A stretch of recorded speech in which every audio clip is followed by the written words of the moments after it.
What's up, everyone? So, how do y'all feel about the terms Latino and Hispanic?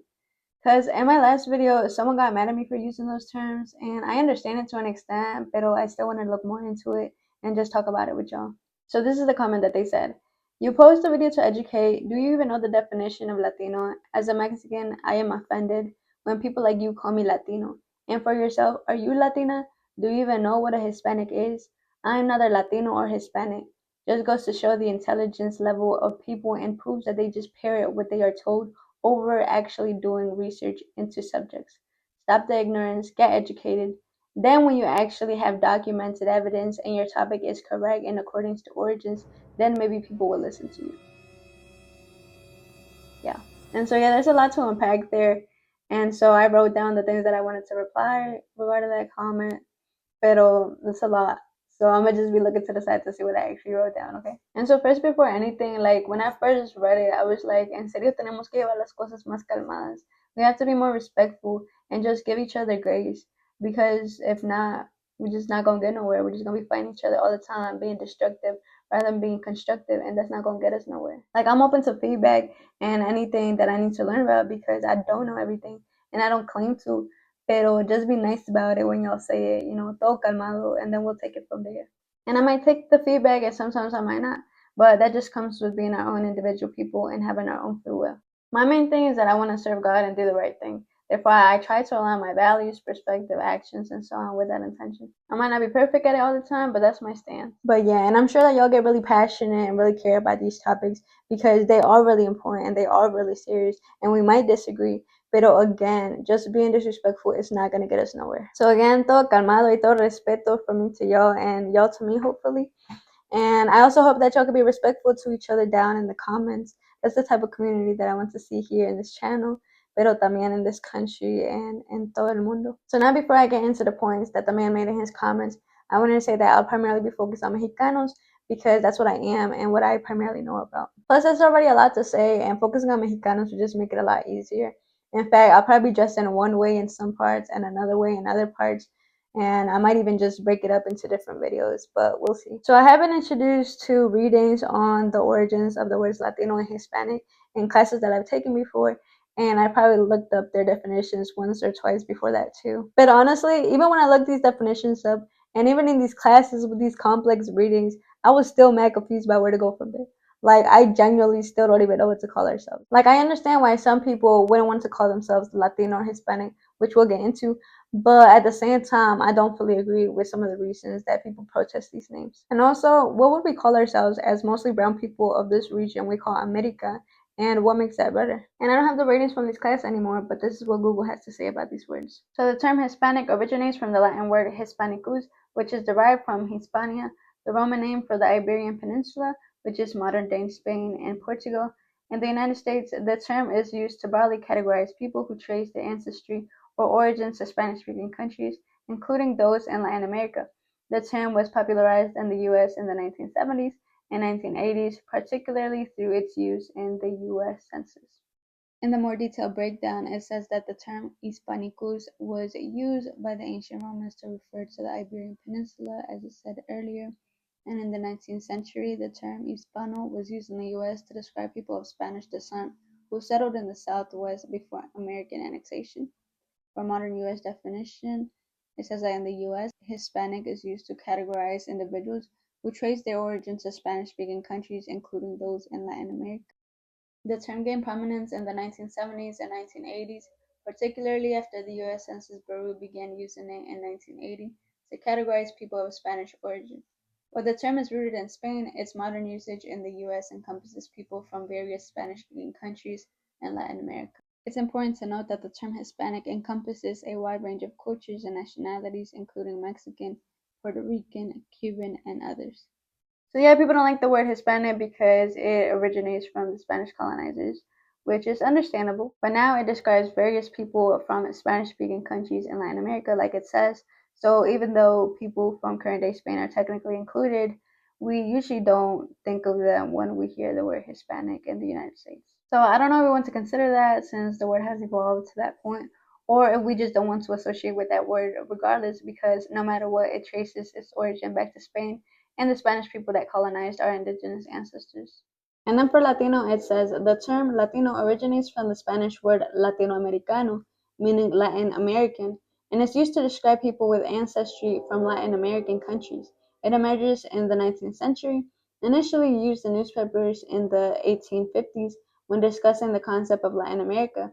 The term gained wider usage throughout the 20th century, particularly in the United States, to denote a shared history of European colonization and struggle for independence in the region. And I think that last point is important to consider because, like it says, in the 20th century, it gained a shared history of European colonization and struggle for independence in the region. So, yeah, we might not want to call ourselves Latino because it does emphasize victimhood, which is problematic in some ways, but it might be important to use precisely when talking about colonization. So, I don't know if we want to keep it in general, but it might be good to use it in this context to define what happened and who was who, and also the effects that it has even today. And then in the more detailed breakdown, it says that the term Latino is closely tied to the concept of Latin America, which refers to the regions of the Americas where Romance languages, Spanish, Portuguese, French, etc., are spoken. So in that situation, it's like, yeah, like I know how a lot of people don't want to associate themselves with the term Latino because they don't want to associate with the colonizers that spoke these languages, and that's how people in so-called Latin America now speak those languages. And I guess my question with that is like, should we also stop speaking Spanish, Portuguese, French, English? Like, I don't know. I'm like legit like not sure what people want to do. So that's like a whole nother conversation. I feel like to itself. So we could probably just move on and maybe come back to it later on. So yeah, but it says that in the 19th century origin part, it says that the term Latino as a descriptor for people and culture began to appear in the mid 19th century, particularly in the context of discussions about the Americas and their relationship to Europe. So that goes back to what I was saying, like, oh, should we use the term Latino only when talking about the discussions about the Americas and the relationship to Europe? I don't know. And it also says that Latino was used more informally for some time, but then it was officially added to the US Census in 1997 alongside Hispanic. So I think that's also interesting to keep in mind. Like, it's a fairly new concept in terms of how the government has been using it in the US Census. And that has implications for a lot of different things, like where resources will be allocated and just statistics to have to understand this particular group. So again, I don't know if we just want to use these terms, Latino and Hispanic, just for governmental purposes so that they can allocate resources appropriately and understand this through statistics as a group. But my question is, how can we separate these identities? Like, how can we check a box when the government asks us, and then in our social and personal lives, we don't identify with Hispanic or Latino? Because I feel like they're connected in one way or another, like our political identity and also like our social and personal lives, if the government is literally trying to understand us as a group. So yeah, those are just some things to think about.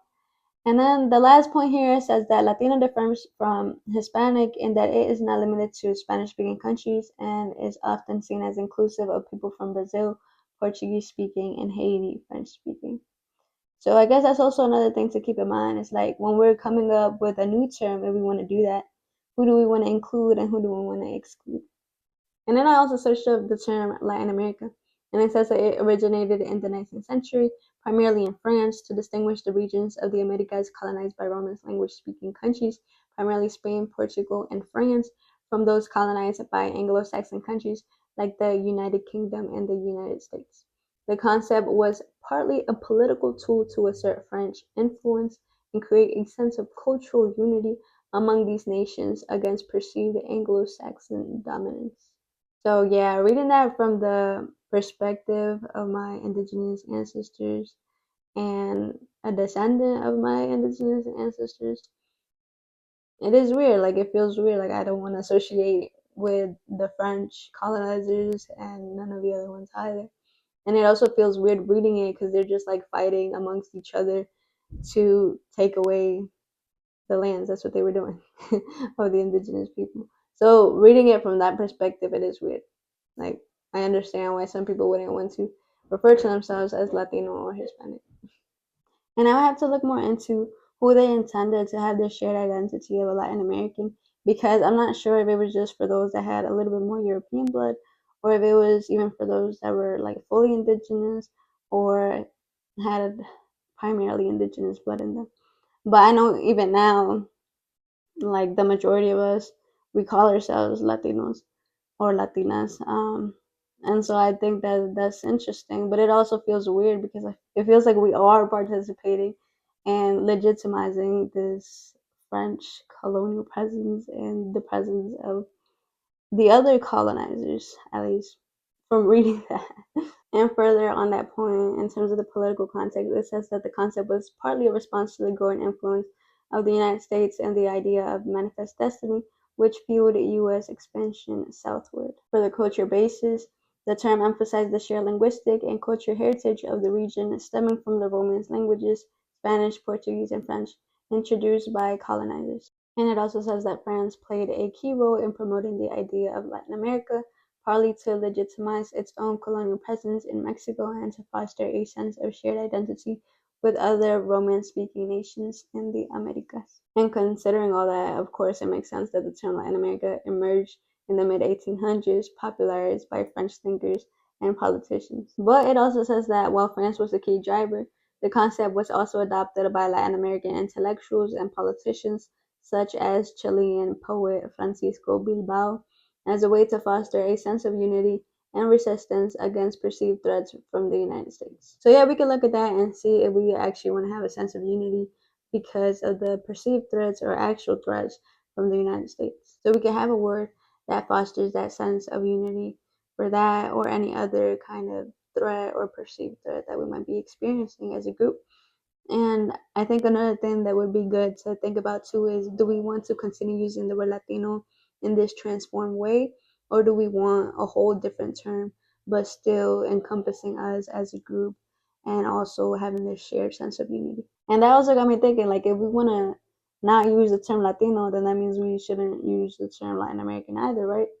Because of its origins and its implications.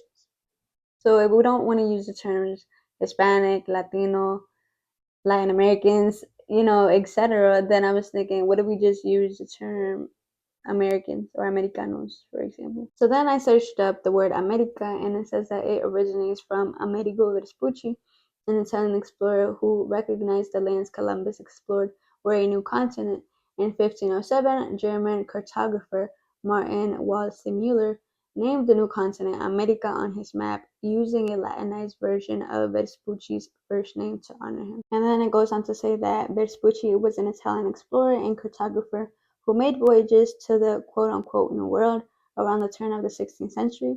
He was the first to propose that the landmass was not part of Asia, but a distinct continent. His 1501 to 1502 voyages provided key data that was used in mapping this so-called new continent. As for Martin Waldseemüller, he was a German cartographer working on a revised edition of Ptolemy's geography. He encountered letters that described Vespucci's voyages to the so-called New World. In 1507, he created a world map, the Mappamondo, that depicted this so-called new continent and gave it the name America. And so Waldseemüller translated Amerigo Vespucci's first name, Amerigo, into his Latinized feminine form, Americus. He then created the feminine form America, a convention followed for the names of other continents like Europe and Asia. This Latinized form was the one that caught on and was published on the map and spread throughout Europe. So I don't like that Waldseemüller named the continent after Amerigo, because Amerigo was out here thinking that it's a new world. Like, they have this fallacy and the mindset that it's a new world. And it's not. Obviously, if people are already living there. So that's the thing. Like, I don't really appreciate that the term America came from people that accepted this fallacy that it's a new world. And in particular, Amerigo was the one that was out here recognizing that the lands Columbus explored were a new continent.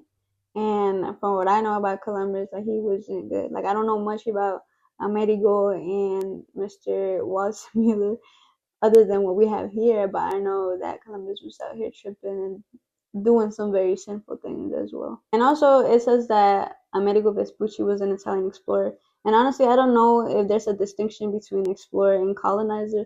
Like, I don't know if he was just out here trying to be like a journalist kind of thing and just let the world in Europe know about what was going on, or if he was also part of the exploitation of the lands.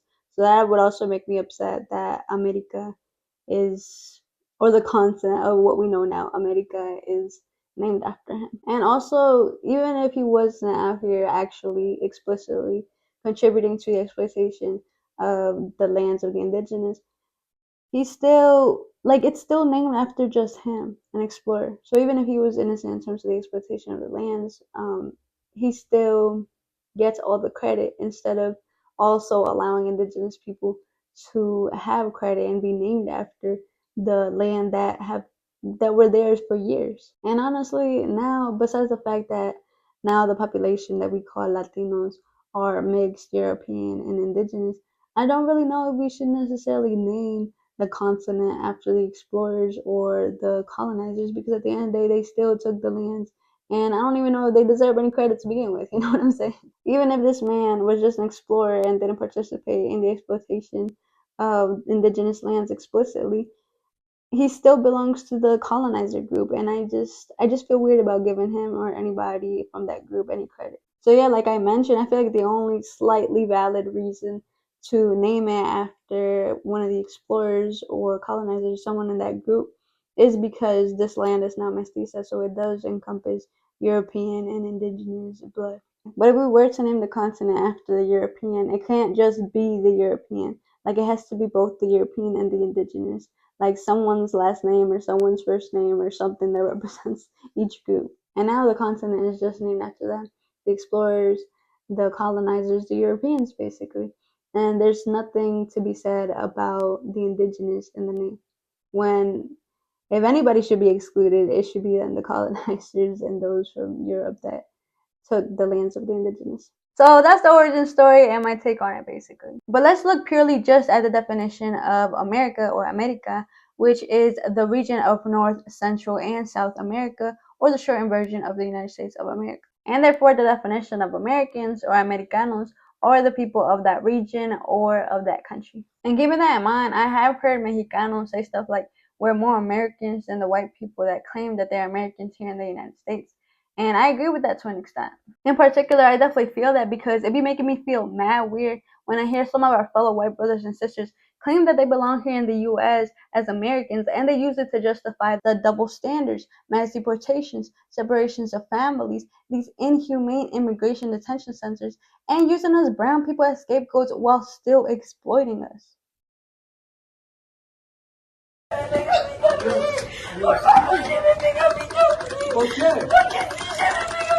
No me toques, señor. Adiós, adiós. Adiós. Adiós. Adiós. Oh, come on, man. Come on.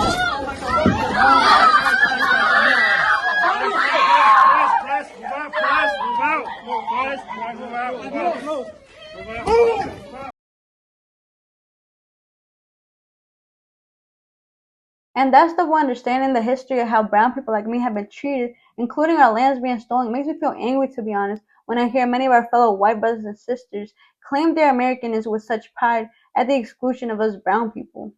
And yo, I understand that our white brothers and sisters have and still contribute to good things. It's not all bad, including many good aspects of the Constitution, some good values, and many have and still stand up when these atrocities happen. But when people, especially people in power, be tripping like what I talked about earlier, it still makes me mad because these things are still injustices. So lately, I don't like using the word America just to describe the U.S. And I also don't really like the word Americans just to describe citizens here in the U.S. and in particular white citizens that don't respect us brown people. I just feel like if I call this country America and if I call our white brothers and sisters who hate on us brown people Americans, it just feels like I'm just giving them the power to own things they stole, including the land and identity, without ever really fixing anything. But I really don't have any hate for this group. I don't hate those that hate on us, but I just don't like the disrespect and when people get away with bad things. And the thing is, I don't necessarily mind using the term Americans for white people who are not hateful, who acknowledge that there has been some messed up things in this country's past, primarily due to many of their ancestors, and that acknowledge that in many ways systemic racism has, and in some ways continues to hold many groups back. Don't get what I'm saying wrong either. I acknowledge that as BIPOC people have our own free wills and our actions have their own consequences, which can be good or bad. And we also have cultures that encourage certain things that in some ways might hold us back at times.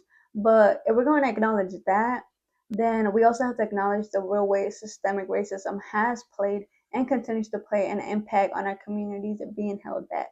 And I also argue that the culture in the US does something to our people that's not productive, and especially to our youth. And I'm not just talking economically, but overall. At least for the Mexican community from El Rancho, I know that the big problem isn't our culture, and instead it seems to be the culture of the US overall. I don't know if that's by design because I know as Mexicans usually attend public schools, which are government schools, and the media promotes certain things because those who control it want us to think and act a certain way. So I don't know what's up with that. And the culture problem that I'm referring to specifically is that I noticed that in the US, there's less respect, less humbleness, and there's less of an emphasis on family and religious values that have caused issues like more children born out of wedlock, more divorces, and more promiscuity. What's up, y'all? So I wanted to just jump in really quick. Like, I'm editing this right now. It's October 7th. I know it's like late. Like, I've been like recording this for a while, and it's been taking me a while to edit it and just basically get it all done. But what I'm about to say will also explain, okay? But regarding the topic, basically, like I wanted to say that yeah, like I'm a first gen student and I went to like Cornell University, which is one of the like a really good college, like an Ivy League type. Not to brag or anything like that, but just to let y'all know like the status and stuff, because I didn't even know what a Cornell University was honestly. Um, but one of the reasons why I was so excited to go was because I wanted to, just show my little cousins and everybody that they could do it as well, right? And it was a big moment for me when I got accepted and when I actually graduated and everything. Pero that was cool and all, pero I think I think the what tops it, to be honest, is just getting married in the Catholic Church. Like I said, it's October 7th right now, and I'm actually gonna get married, si Dios quiere, October 18th, and I really hope he does. You know what I'm saying? Hopefully everything goes well. I'm so nervous right now. Hopefully I don't trip on that dress. I'm so scared. Anyways, but but what was I saying?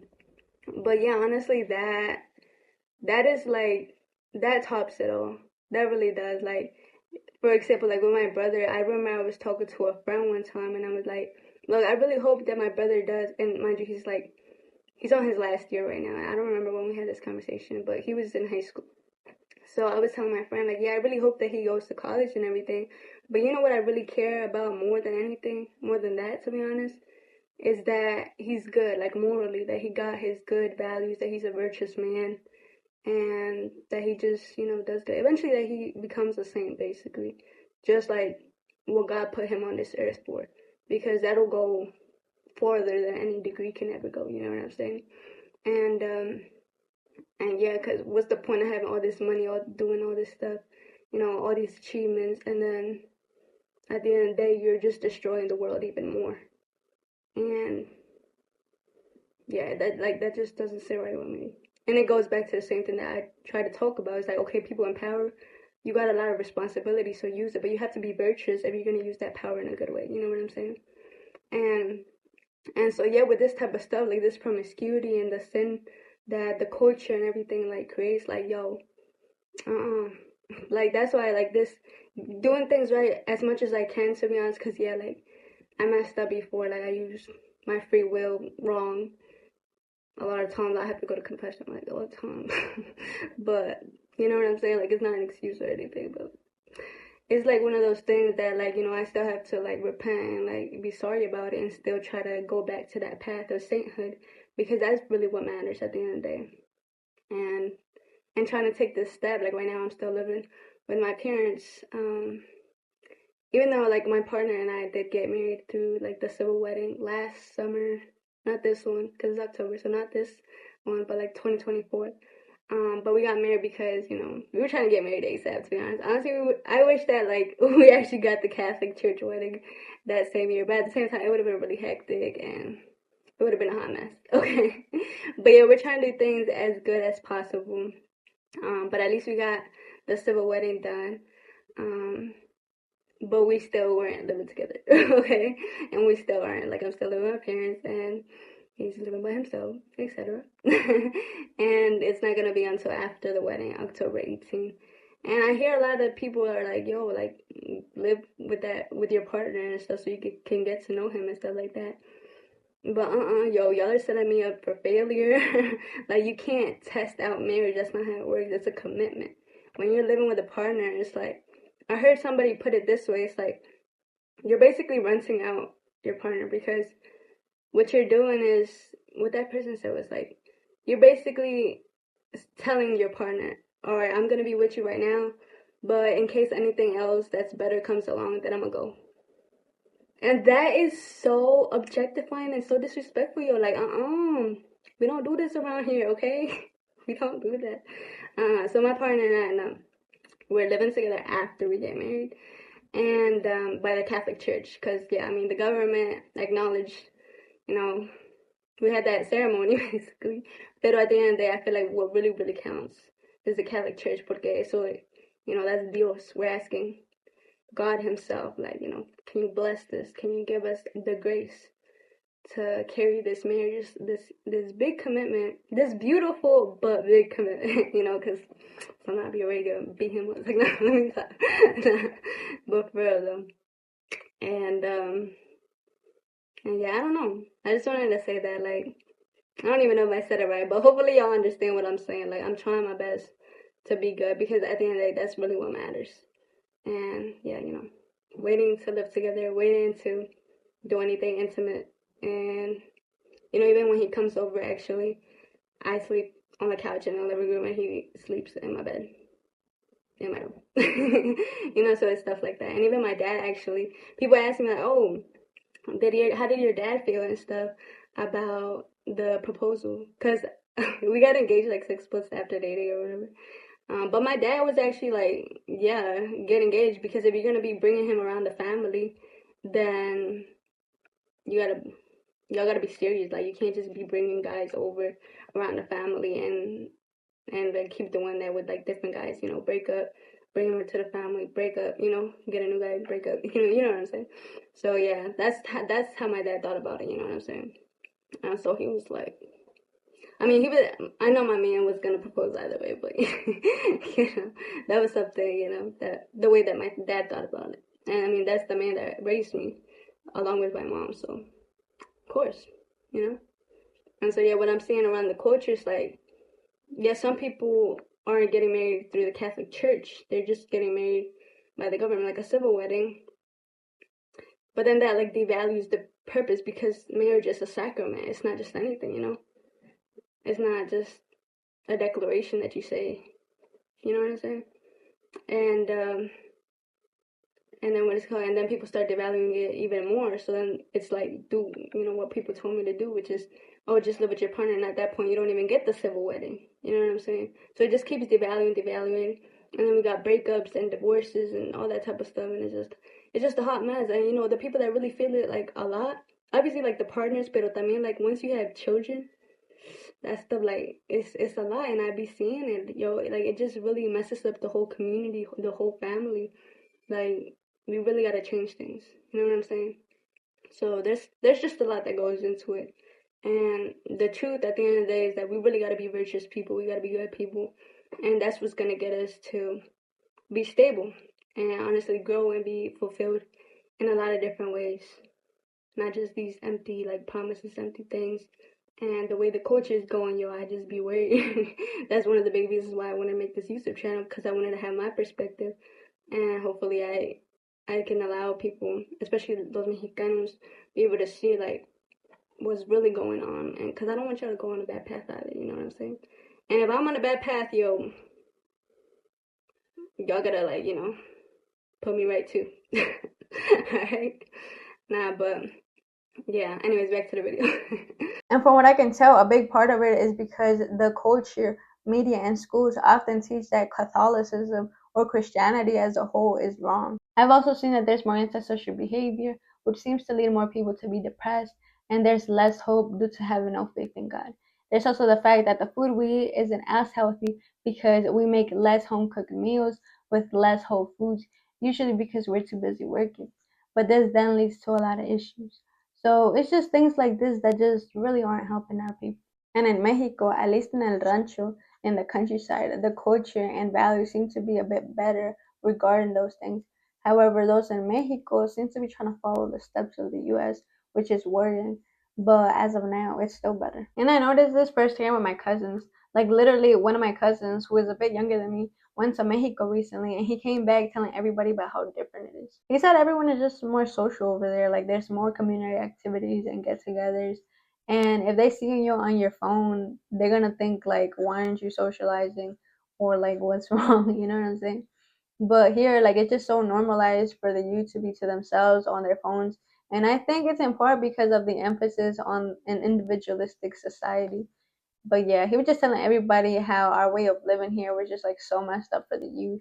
And he just really liked it over there compared to here. So yeah, but my point is that those in power that control the media, government, economy, etc., have a lot of responsibility to own up to regarding the past and the present for why our communities are not doing well. And no shade, but they do happen to be white oftentimes. I only threw that in there just because it's relevant, okay? And it happens to be that way. I'm not trying to be mean. Just a disclaimer. But yeah, back to the label thing. Like I said, I also don't necessarily mind using the term Americans for white people who are not hateful or leading our communities in a bad path either. But that might just be a bit more difficult to find because both the left and the right be tripping and misguiding my people from what I could tell. But let me not digress even further. That could be a video for another day if God wills it. I also wouldn't mind using the label Americans or Americanos for us brown people in the US and across the region, including the indigenous people, of course, if all it was the definition of people from the continents of North, Central, and South America. But even if we just wanted to call ourselves Americanos, there might be some issues because of the origin, like we talked about earlier. And I know many of us, including the person in the comments, we'll be fine with just calling ourselves Mexican, Mexicano, or Mexicana. But I still want to look more into it, so I searched it up and it says that a Mexican refers to a native of Mexico or a person of Mexican descent, deriving its name from the Spanish word Mexicano, which in turn comes from the Nahuatl word Mexico. The origin of the name Mexico is believed to be the heartland of the Aztec Empire, though the exact meaning is debated, with theories suggesting it means place where Huitzilopochtli lives, the god of war, or belly button of the moon. And as a Catholic, not just a brown person, I think it might be good to keep in mind that it could potentially be named after another god that's not Jesus Christ himself. And I don't know about the belly button of the moon, if that has anything to do with any other kind of like god or ideas, like, religions or whatever. And it's important to note that the people of this region were known as the Mexica, which are essentially the Aztecs. It also says that during the colonial era, the region was known as New Spain, and after independence, the country adopted the name Mexico. The Spanish word Mexicano was derived from the Nahuatl term, and the English word Mexican is a direct descendant of the Spanish word. And then I also searched up the word Mexico. So it says that it comes from the Nahuatl word Mexico, a name for the Aztec capital of Tenochtitlan, but its exact meaning is debated. The most widely accepted theory is that it means in the navel of the moon or place in the center of the lake of the moon. This likely refers to the city's location on an island in the center of Lake Texcoco, which was sometimes called the Moon Lake. For the historical context, it says that the name Mexico originally referred to the Aztec kingdom and their island capital, Tenochtitlan, built on Lake Texcoco. After Mexico gained independence from Spain in 1821, the new nation took its name from its capital, Mexico City, which inherited the ancient name. So if Mexico really means the place where Huitzilopochtli lives, which is the god of war, then that's my main issue that I would have with the term Mexican, because essentially I'm saying that I'm someone from the place where Huitzilopochtli lives. And I ain't trying to be associated with any other God other than Jesus Christ himself. Just the three in one, God the Father, God the Son as in Jesus Christ, God the Holy Spirit. Amen. And just him. Like he's the only one. He's the only legit real God and nothing and no one else. But if the meaning of Mexico is just the navel of the moon, and if it don't got anything to do with any other God, any other religion, ideas like that, etc., then I'm chilling with the origin of the name. And one thing I like about the name Mexico or Mexican is that it takes into account the indigenous people. It's not like the term America, where it's named after the European people and that's it. There is some Spanish influence in the name Mexico or Mexicano, but I like that the name's origin is indigenous. And I'm cool with the Spanish influence, to be honest, because we are mestizos now, and because of some other reasons that I might get into later on. But for modern usage, I feel like more than anything, to be Mexicano or to be Mexicana just means to be from the country of current day Mexico, not necessarily taking into account the origin of the name. Just talking culturally and socially, the label makes sense for mestizo people that were born in Mexico and raised in Mexico, but it's a bit more tricky for those of us that are in the United States. I know some Mexican descendants have already lost their Spanish tongue, and some, even if they were born or partly raised in Mexico, just can't connect as much with the Mexicanos in Mexico or with Mexicanos that are more integrated in the Mexican culture anymore. And there's also something to say about a lost connection to Mexico as a place. Some may also feel excluded because of the very real comments of exclusion that some Mexicanos be saying sometimes. Like, for example, I talked about how some people of Mexican descent have already lost their Spanish tongue. And then they get bullied by other Mexicanos when they can't really pronounce things right. And I think that's a very bad habit that we have, to be honest, because then there's a language barrier, not being able to communicate with each other the right way.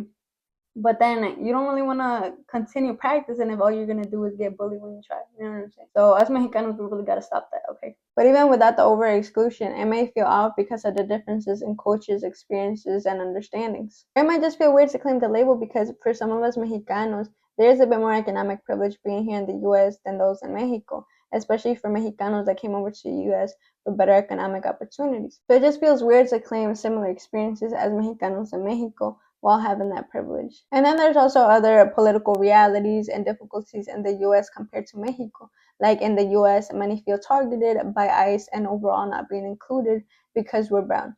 And in Mexico, I know there's things like gentrification from people in the US, and there's also a history of Mexico not wanting to prioritize its own campesinos as much as it should. There's also crime and corruption in both countries, but in different ways, and both countries fail to prioritize the best things at times, and of course, there's good to both countries too. But the point is that the experiences are different, so it might feel weird saying that us Mexicanos in the US are the same as those in Mexico because we don't experience the same things. And I know there's also sayings like ni de aquí ni de allá, as in not from here, not from there, referring to the US and Mexico because us Mexicans in the US often feel like we don't fit neatly into either category. And there's also the Mexican American label, but I know many of us Mexicans are so proud of our identity and culture, so many of us just want the Mexican label without the American in it. I can already hear my parientes saying that Americans are los güeros, not us. Plus, the American label might still be up for debate because of its origin. But personally, I do like the Mexicana label or the Mexican label the most because I do feel more connected to my Mexicanidad in terms of the people, the place, the culture, and so on, even if I was raised in the United States. And honestly, I also feel this way in part because the US has excluded me from very real opportunities without giving me a real and fair chance to prove myself. Even when I am qualified to do things, I am still systematically barred from doing things that my other peers could do easily. And like, don't get what I'm saying wrong. I'm still grateful for the opportunities that I've had here and for the opportunities that I've been able to earn. But I've just always felt like I had to work harder than everyone else to get to those same opportunities. It just always seems like the US wants to maintain our people as second-class citizens or completely remove the citizen label, as we can see from the recent actions of the administration regarding birthright citizenship and mass deportations, even of us brown people that are legally here. And I'm just saying that to emphasize the exclusion, not to say it's okay to deport brown people that are here without papers, because it's also obvious that they don't want us Mexicans here by the arduous immigration system too. And the thing is that barring or removing our citizenship and other forms of legal documentation has implications not just for being here legally, but also for setting us back economically, politically, and so on, because without citizenship or these legal documents, there's less economical, political, educational, and social power and mobility for us brown people and our future generations. This then leads to us brown people not being in positions of power to be able to dictate what happens to our own communities. And the people in power don't just hold us back by barring or trying to remove our citizenship or legal documents, but also in many other ways. For example, they be putting our people in inferior schools with less expectations for us brown people. And you can see these low expectations play out in part with the underrepresentation of brown students in rigorous classes like the AP classes. But I'd rather see more brown students in these classes because they prepare students for higher education, and in particular, for better colleges that have more resources. But right now, I'm not seeing that. And even for the bright Mexican students that would oftentimes be good in K through 12 because they would be placed in gifted programs and so on, they're still fed these lies that university is useless, that they can't go to a better resource college because it's too selective, and that they're too broke to even go. Or again, many undocumented students are fed the lie that they can't go to college or receive financial aid from any institution. Meanwhile, most that are telling us these lies are the same ones telling their kids to go to college and finding out a way to do it.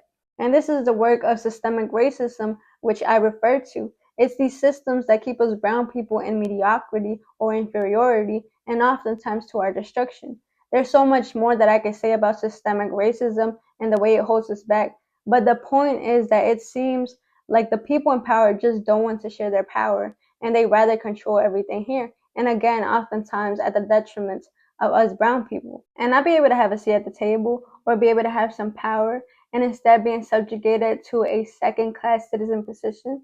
Like, this stuff just sends a message that we don't belong here. And even when talking about foreign policy and foreign affairs, the US just wants to control us Mexicans in Mexico and our resources with these tariffs and other forms of control, instead of talking things out diplomatically and respectfully like the human beings that we are. I also know they be sending guns to Mexico, probably to keep us fighting each other and destroying our country, and then they blame us when it starts affecting citizens here in the United States. And that's the thing, I feel like instead of all this, we should be coming together to figure out real solutions, especially since many in the US like to claim it's a Christian nation.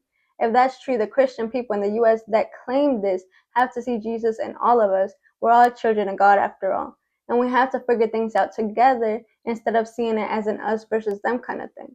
But that's the thing, considering the patterns of the past and the current state, it seems that us Mexican descendants will always be seen as the other, whether we're in Mexico or in the US. But anyways, that's just my humble observations, and hopefully one day I'll be comfortable enough to share more about my experiences. But regardless, I do understand that my experiences are a microcosm of the bigger picture, because I keep seeing these patterns of the US treating us Mexicans as inferior. So even if us Mexicans wanted to fully integrate and be part of the US, I don't know if we ever could, regardless of our socioeconomic status, wealth, citizenship, or immigration status, education level, and so on. Because we're always going to be mestizos of Mexican descent. Things might get better with time, but when they start executing mass deportations, targeting brown people, and trying to take away birthright citizenship at the same time that more babies are being born from us brown women than white women, it seems like a sign that they don't want us brown people here. And as I'm recording this, the courts are actually even explicitly allowing ICE to racially profile now. And it's 2025, so they are mostly doing things more subtly now, at least more than during segregation, even though it's starting to get more explicit with what I mentioned. So I feel like we got to watch out even more. But it just seems like we've always needed to fight for a seat at the table. Anyways, to sum that up, it would be nice to take pride of the Americanness, for lack of a better word, that I have developed being raised here and being of this country, literally K through 12, college, up to now being here. But it feels like the US wouldn't ever want me to fully be part of it from the historical and current evidence. And y'all, one thing I know for a fact is that I ain't trying to be like Mariano Vallejo, renouncing my Mexican allegiance just to have my 6,000 horses and my land taken away from me, because that's literally what happened to him. And I barely got a cent to my name, so why would I put myself in that situation even more? Okay.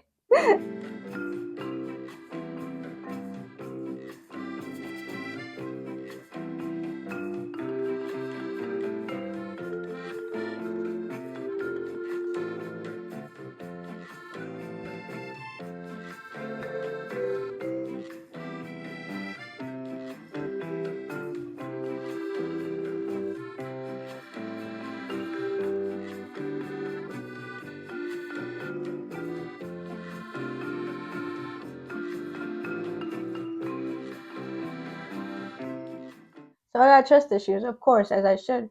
And if I can't fully be part of this country, then maybe all I could be is Mexican. And from what I've noticed from the Mexicans, they're super welcoming. Well, we're super welcoming. Like, you really have to get on the Mexicans' bad side for it not to be the case. Like, they literally welcome foreigners and integrate them as Mexicans as one of their own. For example, they did this to those black individuals that escaped slavery in the US, which have now essentially converted to be very Mexican. So, of course, they will accept me as a mestiza, as one of their own. But of course, I always pay my respect for those that are welcoming and respectful to us in the US, and for all the opportunities, experiences, good values, and lessons that I've gained here. But understanding history, politics, foreign affairs, etc., makes me feel like what I mentioned still. And besides that, I embrace my Mexican label and identity because I also just have major respect for the Mexicanos in my life, including my family, and the values the Mexican culture instilled in me, including being respectful, loyal, humble, hardworking, having faith in God, and even things like eating homemade food instead of going out. And there's more I can say, but for me, yeah, I'm definitely Mexicana for sure, and particularly from El Rancho. But like I said, I understand those of you in the US of Mexican descent that don't feel as connected anymore. And I'm sure even with that aspect, there's more we could talk about too. My opinion is that even if y'all feel disconnected, don't forget your roots. And with that being said, don't disregard the label either. And still be proud of the Mexican label. Just take the good things from it, because what the label encompasses now are such beautiful things, to be honest. And it is important to be proud of your roots, especially for a culture like the Mexican one, which in my opinion is super beautiful, and it just has like a lot to offer, to be honest. And for anything bad about it, we can always work to make it better. So yeah, that's basically my spiel on the Mexican label. And in a later part, I'll also talk about the connection with the indigenous people, and in particular with the Mexicas, and if that's something that we want to identify with as well. And then there's also the term Chicano, so I searched that up too. And it says that it originates from the contraction of Mexicano and has roots in the Nahua language of the pre-Columbian Mexica Aztec people. It was initially used as a derogatory term for Mexican Americans, but was reclaimed during the Chicano movement of the 1960s and 70s to signify ethnic and cultural pride. And then under the elaboration, under the linguistic root specifically, it kind of says the same thing that I said earlier, that the Chicano term is believed to have evolved from the Mexicano word through a process of contraction and pronunciation shifts within the Spanish language.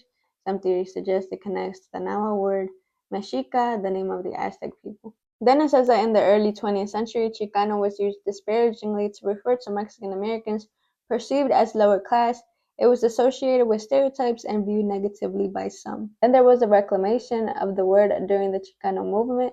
The 1960s and 70s witnessed the rise of the Chicano movement, a social and political movement advocating for civil rights and self-determination for Mexican Americans. And during this period, the term Chicano was embraced and redefined as a symbol of ethnic pride and cultural identity. The Chicano movement significantly impacted various aspects of American society, including education, labor rights, and political representation. The movement's emphasis on Mexican American heritage and indigenous roots helped to reshape the understanding and usage of the term Chicano. If y'all want to watch a good movie about the Chicano movement, y'all should watch the movie Walkout, and it's about like the student walkouts basically in California. That's a really good movie though, for real, for real. Like I barely watch movies nowadays, but that's one that I would watch like over and over, and I still wouldn't get bored. And you get to learn something too out of it. But anyways, today Chicano is used to refer to people of Mexican descent born in the United States, often with a strong connection to the Chicano movement and its legacy. It is a term embraced by many as a positive and empowering identity marker. I think my main thing about the terms like Chicano and Mexican American is like, I feel like, I mean, they do exclude the Mexicanos in Mexico, so it just feels like a little bit weird. Like, I don't know, especially for the type of vision that I'm envisioning, for lack of a better word. Like, I want, the United States to be a great country, of course, but I also want Mexico to be a great country. So I feel like this type of stuff, like words like Chicano and Mexican American, is just gonna create like a division when in reality we're just Mexicanos. At least that's how I see it. You know what I'm saying? Like, I feel like it's good for these types of causes like the Chicano movement, because, yeah, I mean, that's more centered around the United States and stuff. But at the same time, yo, like, I don't know. I don't want us to, like, forget, like, that we have a whole country still. And honestly, like, I want us all to, like, unite and make it a great country, especially because, I mean, oftentimes, like, we just not want to hear all these deportations and stuff like that. So, like, we might as well just try our best to create a great country in Mexico, because yeah, I mean, that's our people still. And that's our country still. Like, I totally get if people use the terms Chicano and Mexican American so they can establish that identity of both being from Mexico and also from the United States and stuff. But yeah, I would just say, like, also don't stop using the term Mexican just because, so that we can keep that unity between Mexicans here in the United States and also Mexicans in Mexico, and even for both lands, like the United States and also of Mexico. But yeah, I would just use these terms interchangeably on the regular, and then depending on like social movements or whatever the case may be, we would just use the certain type that would most appropriately fit for the context. Like, for example, Chicano for the Chicano movement, and then if there's any movement in Mexico that we want to establish, well, we would just use Mexicano. But yeah, similar to the Mexican label, like I appreciate that the indigenous identity, like in terms of our ancestors and our blood, are included in the label of Chicano. So that's really cool. But I think it also makes it a little bit more tough too that we just reclaimed it in the Chicano movement. And so now we're using it with pride. And I feel like there's a level of like, I don't know, just not like rebellious, pero también como que like you want to make change if you identify as a Chicano. Like I feel like it has a very strong like political involvement kind of aspect to it and just wanting to make change. So I think that's cool about the Chicano term too. Okay, so now we got a good overview of the terms and a little bit of my commentary for each. But I also wanted to talk more deeply and comprehensively about the indigenous.